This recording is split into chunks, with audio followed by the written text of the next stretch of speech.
This is Reverend Don Lewis coming to you from the beautiful metaverse, and more specifically from beautiful Danville, Illinois, homeland of the Corellian tradition, and this is Midday with Reverend Don.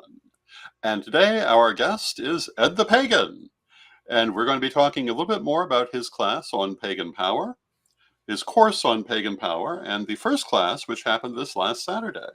Hi, Ed. How are you doing? I am good. How are you? I am pretty good, and yeah, we had a great on Saturday. We had a great class on what power is, and I pointed out the most important power that everybody has to do every day is breathe. I think that's a very personal part of power. As long as you're breathing, you have some power to do something. Yes. The power of breath is very important. One of the things I've been Hmm. reading on your page, you had asked your readers, your viewers, if power was equal to abuse. And what I find interesting is all the different definitions that they seem to have of this word. Some of them very limited, some of them very broad. Could you speak a little bit more on what power is? So ultimately, power is the ability to create change in an environment, be it any methodology. And that could be the Big Bang, which was a spark that brought into the universe. It can be the effect of the sunlight hitting a plant and then, turning into photosynthesis. It can be chemical, it can be biological. And it's infinitesimally small, this idea of power, of being able to move or change. And for us, personal power comes the minute your brain sparks on and starts breathing. You have to have enough power to keep breathing. And that's something you don't think about. You go, oh, you don't need any power to breathe. It's just automatic. No, you need a lot of power. You need energy from the foods you drink and the breath you take, and from the very beginning, how cute you are, so that your mother keeps you or your family keeps you and feeds you. You know, to think Hmm. about that, because we're pretty vulnerable when we're born. I mean, Hmm.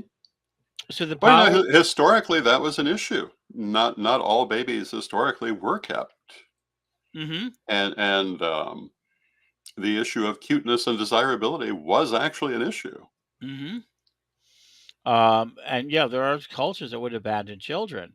Hmm. And in our cultures, we do too. I mean, we have children who are starving, they're hungry, they're uncared for. But all of these things, but the ability to keep breathing, to keep survival, is our personal power. And then how do we affect the universe around us? How do we react to that? And the other thing about power is that once you get past that sort of personal power, all power comes from violence or labor, physicality, Hmm. monetization, resources, and knowledge. And so we talked about it. But getting into all of that right now, you can go to the class. It's up on pagan.world slash pagan hyphen power. Yes, Yeah, indeed. so you can take a look at it there. You can watch more of it and how that pertains. So the next class is going to continue this theme. How is it going forward? Well, it's going to be about more about why. Why do we need power? What is it? Why do we need power? Well, why do you need power to breathe? Why is clean air important? Well, because we know historically people have turned in their clean air for resources, black lung disease of the coal miners. All the people in China right now, lots of the major cities are sucking up to live in the city, sucking up pollution. Hmm. Why do you need power? So that you can have clean air, to prevent people from, destroying your lungs for their behalf. I mean, in cities, if you put out pollution or odors or chemicals, you lose control of that. So personal power to project also needs, you have to project enough power so that you can have clean air, clean water. There's a big chunk of the world that doesn't have clean water. That's true. I mean, do you have clean? In the United States, there's an argument over fluoride in the water. Is that clean? I mean, I live in the city of Chicago, some of the best fresh water in the world. Hmm. Absolutely, I believe that. It's won awards, but some people think it has too much chlorine in it. That sort of thing. Do I have as But as a citizen, I suspect that I have the right privilege, but it's really a privilege to have water. I turn Hmm. on my faucet and have clean water. Yeah, it's a Uh, privilege not everyone has, no. and it comes from the power of the citizenry. And so there's various ways to take a look at it. Um, but also why power. I will explain one of the reasons how we very early on in Karelian tradition, for the first 100 and something years, it was just a church, it was just a tradition in the family. It wasn't a Hmm. legal entity. No. It was only in the early 90s that we made it into a legal entity. First Universal Life Church of Gaia, then Gaia Temple, then Holy City Temple, then the Karelian tradition, and we grew these sort of legal structures. Hmm. Why? Well, because now we know that we need to protect ourselves and we need to have a statement. We just recently saw Karelians being accused of Satanism by a major politician, and he got Yeah. shoved back at. Hmm. Yes, he did. And that was power, that's influence. So that's Well, some of it. that's a very good point, because the ability to take to the airwaves and push back on that is a perfect example of the power of media, Hmm. and in this case, the power of pagan media, Right. which many groups would not have had access to. And so, in a lot of ways, I've studied power all my life and how to deal with it. It wasn't by accident that we were able to push back on a politician. It isn't the first time we pushed back on people. We've been on front pages of the Chicago Sun-Times, the Chicago Tribune a couple of times. We've been in USA Today.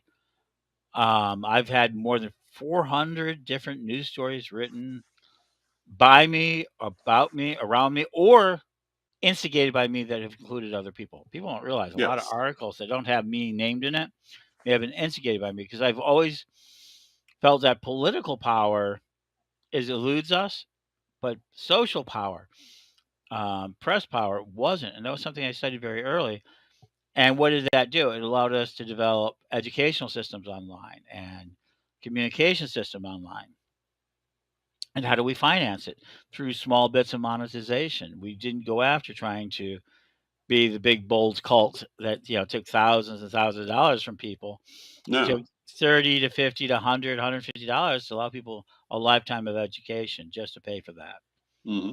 And those people who bought those lifetime memberships still have them in almost all cases, and unless they violated the terms of service. Right. And that's rare, but it does happen. But And it happens in any organization. right, but overall, people have been learning all their lives, and today there's not anyone within the witch school system that didn't actually come from the witch school system, so it became self-perpetuating. Yes. That power of self-perpetuation is important, but why? Why? Well, we're seeing it now. I mean, why should we have a voice to try to talk against? Witch rising is a great example. Well, why? Hmm. Why do we need power? I mean, are we going to rebel against the government? We might, but more likely it's to allow us to just have the rights we already have. Hmm.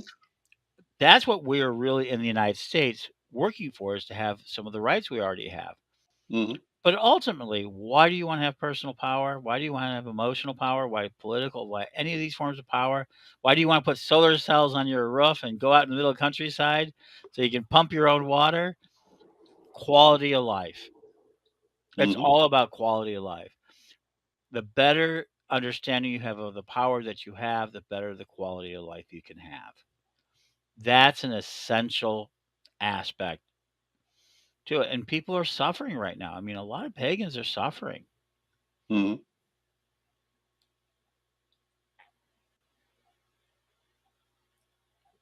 Awkward pause, I guess.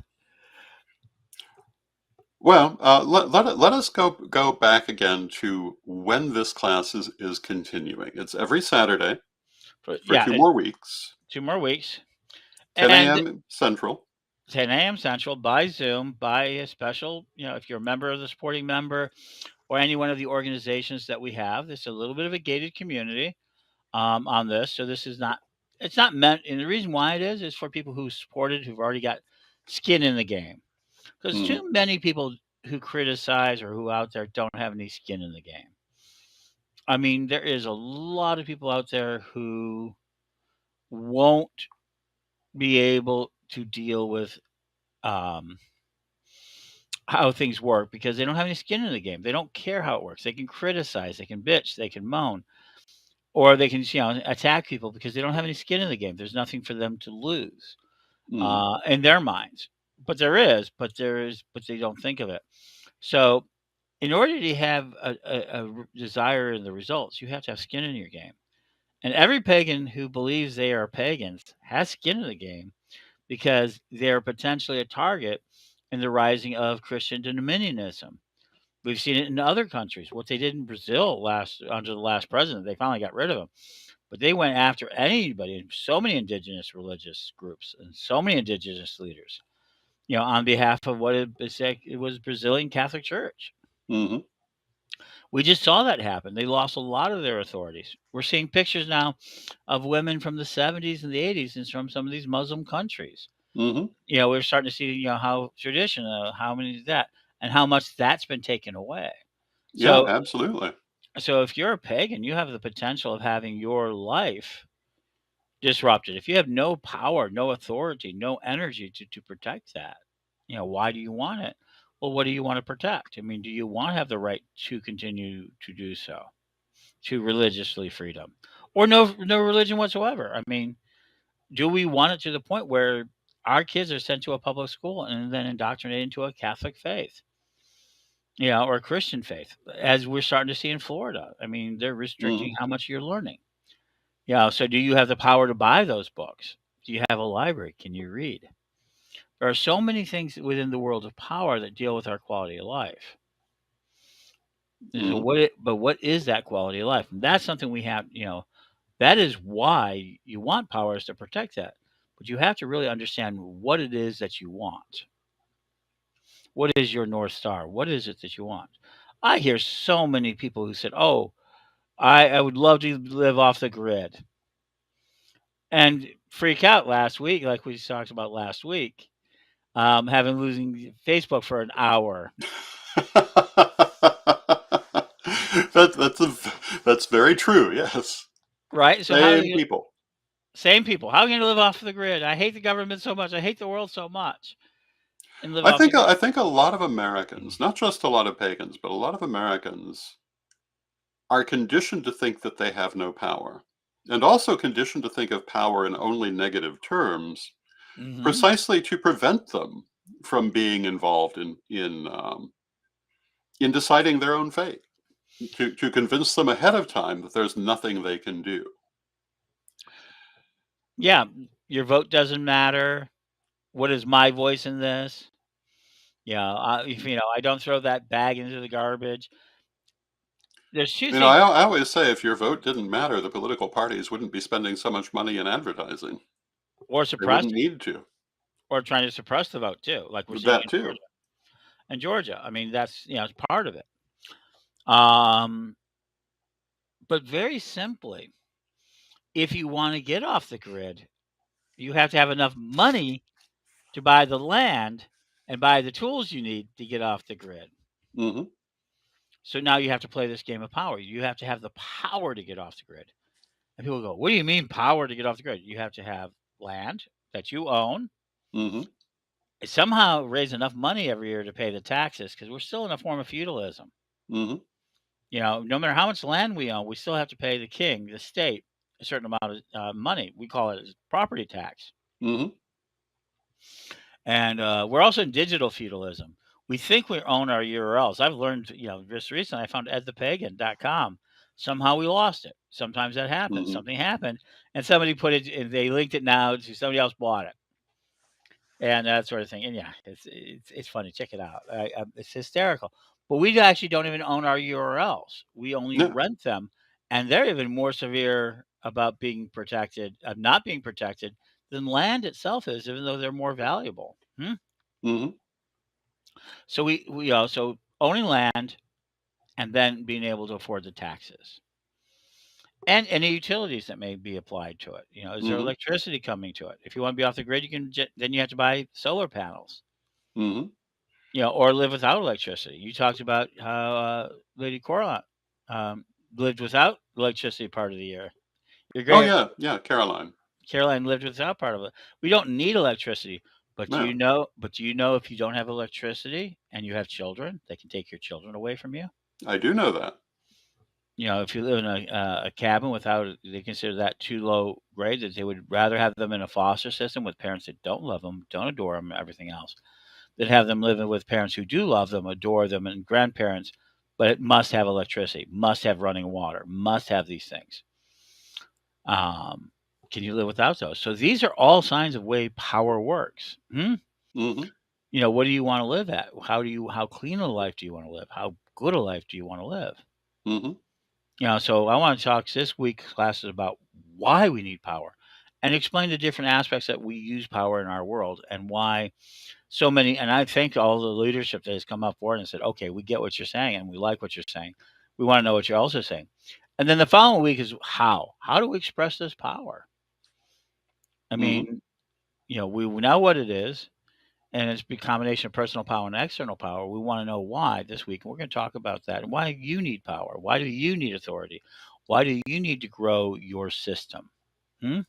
Hmm. I mean, why? I mean, it's important, but why do you?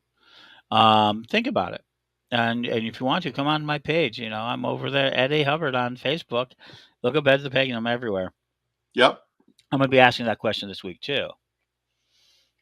Um, One of the questions that I was asked, and I can see was about why are you doing this now? Why haven't you taught this class before? And that is because I've been freed up in power and authority. So I Hmm. don't have any authorities right now that's to conflict with this. Meaning I'm not bound to answer in certain ways because of the power and authority that I'm granted from various organizations. I'm This is true. independent.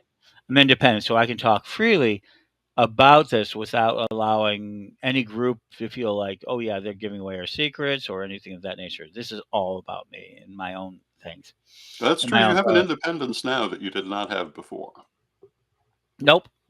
Um, I've even being asked to come on various boards. People say, "Oh, I know you're pulling back. Would you be interested in being on our board?" And I told them, "Sure. Give me a reason for me to be there." Hmm. And that shocks them. And what does that mean? My expression of power is why should I be there? Not thank you for letting me be a part of your board. I get to now add another board. So many people in our community want a checkerboard. They want that, you know, we used to call them initiation collectors, and I have nothing wrong with that. Hmm. You're allowed to get as many initiations as you want, but people used to frown on that, initiation collectors. Um, One of the things we did in the Corellian tradition is in order to keep some of that energy going. Don and Lady Crystal, Reverend Don, and all of them, they accepted one idea of increasing, so creating beyond high priest another rank called archpriest. Hmm. And that was because of one reason of power. Too many of third degrees, in order to expand, need to become their own tradition head, and they break away. This is very much encouraging Gardnerianism. You know, once you get a third degree, and it kept me in second degree for 15 years because nobody wanted, you know, my high priestess Donand didn't want me to break away, and Hmm. their group didn't have a lot of room for having, you know, more than one third degree. That was their structure. Well, we were having lots of third degrees, and they would become archpriests and be go off on their own. Instead, Many. we Yeah. instead, but inside the Corellian tradition, instead of creating the external system of the archpriesthood, we said no, no, no. We need an archpriesthood, and we followed other examples of this, such as the Hmm. Fellowship of Isis, Yeah. who had a larger group. And this has allowed us to expand in a way that a lot of Wiccan traditions didn't. Yeah. And that gave us the power to go to the parliament as a comprehensive whole. Hmm. We were involved with the other groups, but we didn't need to be. We were able to stand there on our own 2 feet. Why? Because at the end of the day, we believed in the great family. We believed in these sort of things, and we had the power and authority to buy over 50 tickets to the parliament. I'm not Hmm. sure if it's 50 or 60 or whatever it I was. think it was about 60 altogether. We made up a third of the entire pagan contingency. We did. And we were able to finally get our way to the parliament. And wait till you see us at the next parliament. Right. Um, and people, well, why is that important? Well, it's about there's a lot of reasons, and I'll explain that in the system. Mm-hmm. But we took our attention, our desire to be taken seriously, monetized it enough to pay to the parliament, and we've gained more authority for ourselves and our look. We can say to us that we stand shoulder to shoulder with all the other religions as the parliament of world religions and the global ethic and other aspects of it. Mm-hmm. Yeah, And because we have done so. because we have done so, and that's important to the tradition when they go to other people who say, "Well, I want to work with you in interfaith." Well, what have you done? Well, my tradition has been at the Parliament of World Religions, every single one of them. Yeah. In one way or another that we've participated. We've bought tickets to that interfaith efforts, Mm-hmm. and we can find other interfaith efforts, but at least then we have that little check mark. And sometimes power is just having a check mark. Yeah. Sometimes it is. Sometimes it's the people you've met through interaction like that. I had an interaction just the other day Hmm. with someone from the Ifa religion, and the fact that I've met Wende Abimbola, who Hmm. is the leading Babalao of Ifa, but was very important in that interaction. Hmm. They knew that I understood what they were talking about, and that we had that mutual connection through the parliament. Hmm. And so that's an action of taking and manifesting power. Hmm. And in that process, having that North Star of going to the parliament and standing there for over 30 years brought us into existence to doing radio, then magazines, all trying to connect pagans. Hmm. Yeah, these was never, from pagans to the world. This was pagans to pagans. Hmm. And so a lot of communication, the ability to communicate, the ability to gather attention. And then we're able to turn the magazines into the Daily Spell online, and then the Witch School, and then Pagans Tonight Radio, then Magic TV. And now half a dozen stations have emerged from that work. Hmm. And lots of different radio stations have emerged from that work. We've been at this sort of thing. And people misunderstand what I do. I'm not a lot of times caring if I'm successful in and of myself with these projects. Pagan World TV turned out not to be my forte. But my gosh, look at the aftermath. I dragged one group, Fringe TV, out of retirement to compete with us. That spawned more television stations. Other people Hmm. saw it was possible to do so. And the same thing happened to radio 10 years ago. Hmm. And in fact, sometimes me pulling out of things has been a way to see them kindle even faster. Hmm. I build the tall building, and as long as I'm the first building, people don't want to challenge me too much. But the minute they say, "Oh yeah, we're going to take that building down," it means we have room for our own building. Sometimes removing your authority, removing your power from an organization, means that organization can grow. We've seen this absolutely true. A year ago, a little more than a year ago, I was began process of retiring from the Corellian tradition, which I'm now fully, as people do. I'm a self-proud member, number 4. But other than that, I have no authority in the church, the Corellian Nativist Church authority. I'm just like everybody else. But it continues from the efforts that I created. So that's a legacy power. Hmm. I mean, we can talk about why do you need legacy power? Why do you need legacy? Who cares? Yet at the core of our religion is what? That which remembered lives. Which one Hmm. is true? Which one is true? Do we need I know which one I come down on.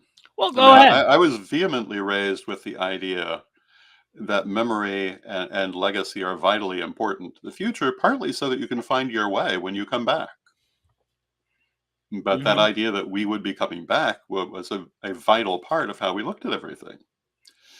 And if you were going to pick up the work that you had been doing, you have to have left some record of it to remind yourself.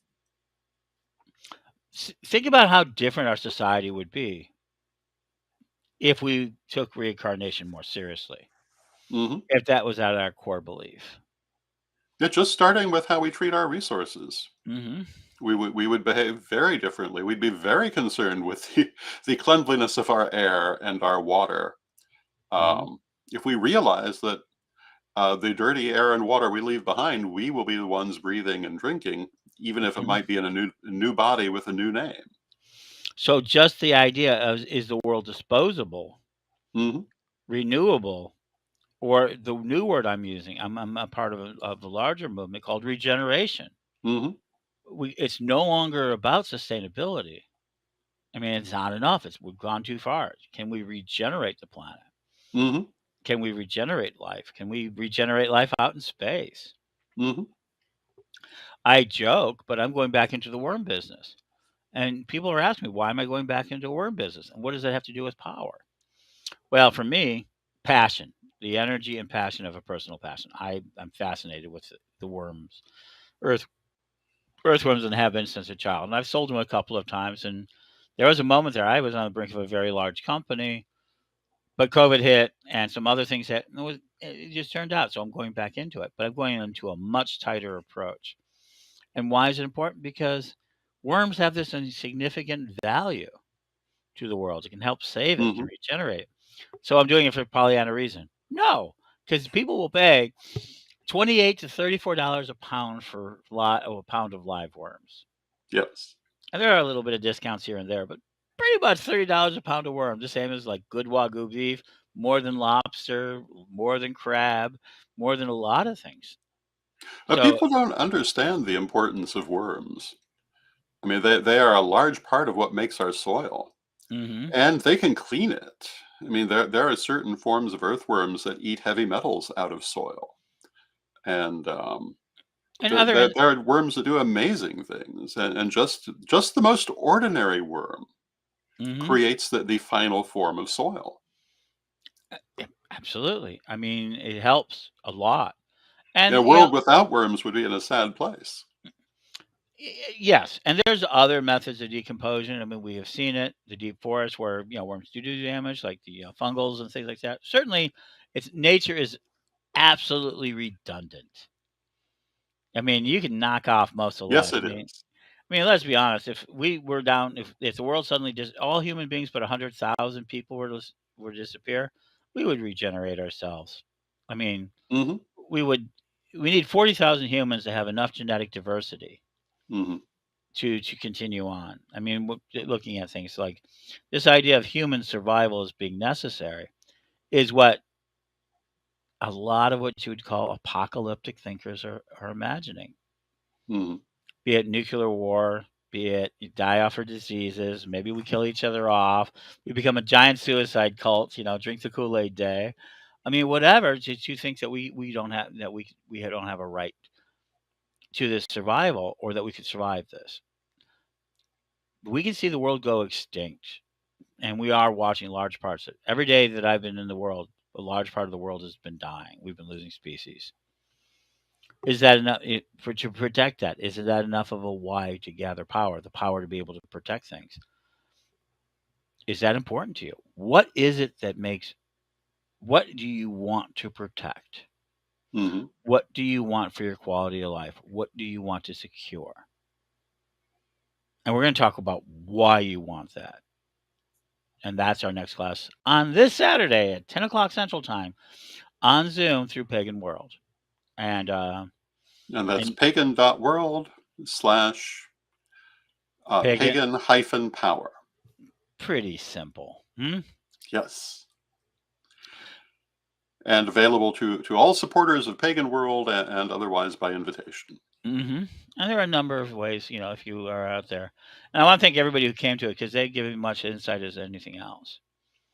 Um, but I do realize we've overcome power. Let me offer one thing that the pagan community has already done without even realizing it. In the 1990s until the early 2000s, there was a battle for power that was epic. It threatened to tear the community apart.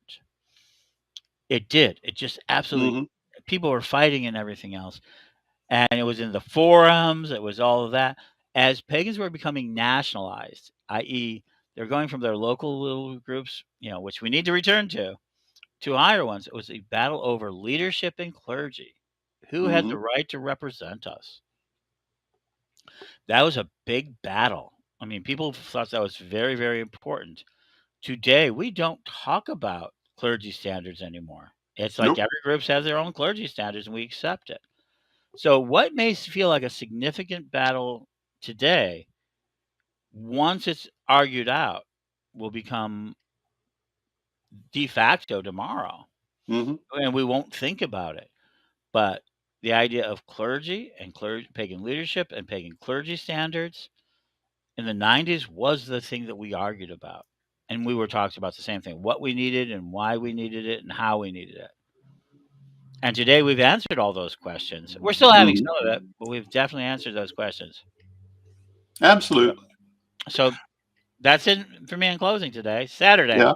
10 o'clock. Check it out. And with that, I see that we've come to the end of our half hour. Thank you, Ed, for joining me. Tomorrow, my guest will be Chris Copeland. We'll be talking about the latest things from Corellian Publishing, and we'll probably be doing some free readings again tomorrow. So please join me tomorrow. And now let us close with our prayer, as we always do, and I will see you then. Divine Mother Goddess, Divine Father God, beloved ancestors, we thank you for all that you do for us in our lives, and we ask you to help us to be mindful of the things that are important in our lives and things we must do to perpetuate and support those things, to empower them and make them relevant to the future. Help us to create and protect our legacies as we go forward and to make the world that we wish to see, not merely the world that we have. Divine Mother Goddess, Divine Father God, beloved ancestors, we thank you, and knowing you are always with us, but from respect, we thank you for your presence, and may you be blessed now and always. May you be blessed now and always, and I will see you tomorrow.